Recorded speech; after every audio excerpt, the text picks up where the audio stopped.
Jumpa lagi rekan-rekan sekalian, kita dalam suasana siang hari yang cerah ini. Sini kita akan memperbincangkan mengenai Kabupaten Layak Anak.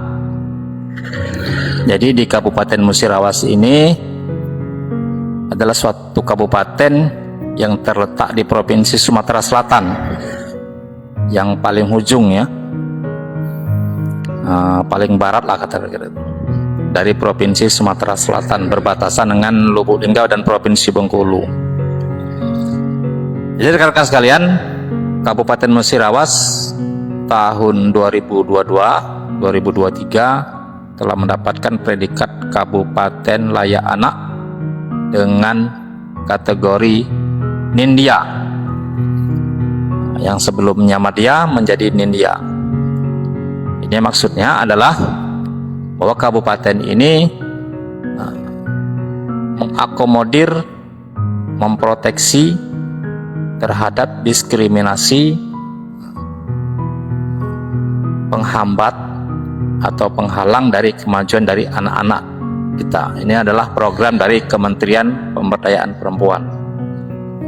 Alhamdulillah Kabupaten Musirawas telah banyak memenuhi indikator-indikator, sehingga sebagai negara, sebagai pemerintah turut mengakomodir, memproteksi anak, kira-kira. Karena disebut Kabupaten Layak Anak. Kita bacakan dari Kominfo sendiri ya beritanya, rilis dari Kominfo. Kepala Dinas Pemberdayaan Perempuan dan Perlindungan Anak Kabupaten Musirawas, M. Rozak, menyampaikan bahwa saat ini Kabupaten Musirawas telah mendapatkan peringkat Nindya, Kabupaten Layak Anak. Indikator Kabupaten Layak Anak sendiri terbagi menjadi beberapa bagian. Yang indikator-indikator ini harus dipenuhi. Di antaranya bagian kelembagaannya, kemudian hak-hak sipil, kebebasan, lingkungan keluarga dan pengasuhan alternatif, kesehatan, dasar dan kesejahteraan, pendidikan, pemanfaatan waktu luang, dan kegiatan budaya dan perlindungan khusus. Komponen ini merupakan kunci semua indikator, termasuk peraturan dan kebijakan, Perbub dan Perda. Sehingga pemenuhan indikator-indikator inilah kabupaten kota yang ada di Indonesia menempati predikat-predikat sebagaimana saat ini telah diterapkan, ya istilahnya dilombakan lah ya, dikompetisikan kabupaten kota seluruh Indonesia. Ya, kita mengapresiasi Kabupaten Musirawas menempati peringkat Nindya. Enggak salah, ada berapa tingkatan. Tingkatan yang paling rendah adalah muda, tingkatan nomor 2-nya adalah Madya, tingkat ketiganya adalah Nindya, kemudian tingkat utama dan Kabupaten Layak Anak, 5 tingkatan.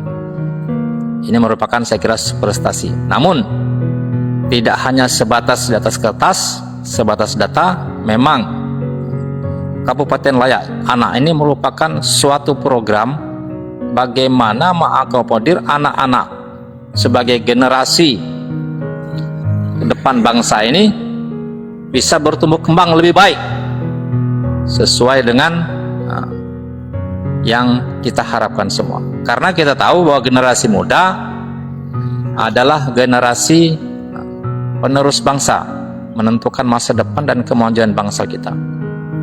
Memang di Kabupaten Musirawas sendiri masih banyak kejadian-kejadian, peristiwa-peristiwa yang menghambat atau mendiskriminasi atau menjadikan anak-anak di bawah umur menjadi korban.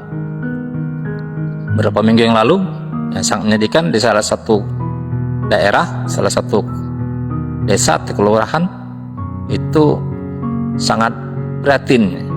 Saya mendapatnya sendiri dan sudah dilaporkan ke Polres Musirawas tentang seorang bapak berani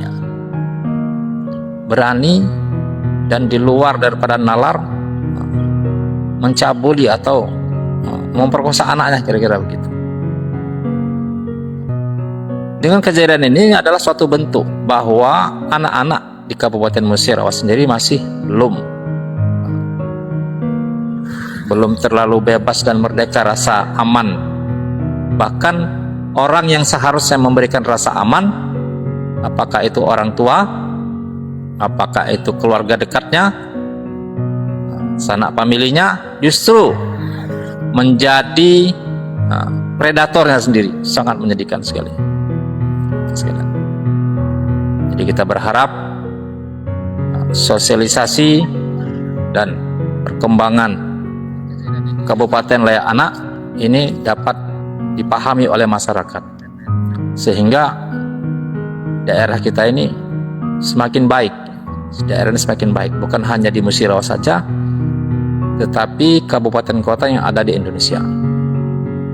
Memang ini terjadi persaingan antara kabupaten kota.